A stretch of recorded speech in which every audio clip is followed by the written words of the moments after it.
నమస్తే అండి. నేనైతే వచ్చేసాను. ఈ మధ్య కాలంలో చూసుకున్నట్టయితే చిన్న, పెద్ద అనే తేడా లేకుండా అందరికీ కంటి లోపల పొర అనేది వస్తుంది. ఈ పొర ఏంటంటే సూర్యుడికి మబ్బుదెబ్బ కమ్మడం వల్ల ఆ సూర్యుడి యొక్క వెలుతురు భూమికి చేరకుండా ఎలా ఉంటుందో, మన కంటి లోపల ఉండే నల్లటి గుడ్డు పైన కూడా దూరంగా ఉండవలసిన ప్రోటీన్స్ దగ్గరగా చేరిపోయి అదొక థిక్ లేయర్ లాగా ఫార్మ్ అయిపోయి అదొక మబ్బులాగా కమ్మిపోయి మన దృష్టిని అనేది ఆపేస్తుంది. మరి ఇలా జరగడానికి కారణాలు ఏంటంటే మనం కెమికల్‌కి ఎక్కువగా ఎక్స్‌పోజ్ అవ్వడం వల్ల. మనం ఈ కెమికల్‌ని ఎక్కువగా వాడట్లేం కదా! అంటే మనం సెపరేట్‌గా కెమికల్‌ని కొనుక్కొనొచ్చి వాడాల్సిన పని లేదండి.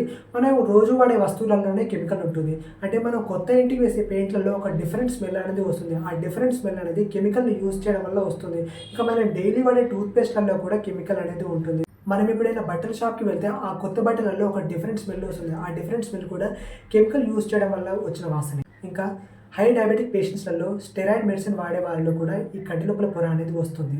మరి ఈ కంటి లోపల పొర రాకుండా ఉండాలంటే మనం కెమికల్‌కి ఎక్కువగా ఎక్స్‌పోజ్ అవ్వకూడదు.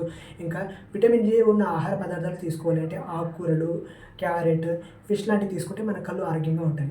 మన ఛానెల్‌ని సబ్స్క్రైబ్ చేసుకోవడం మాత్రం మర్చిపోవద్దు.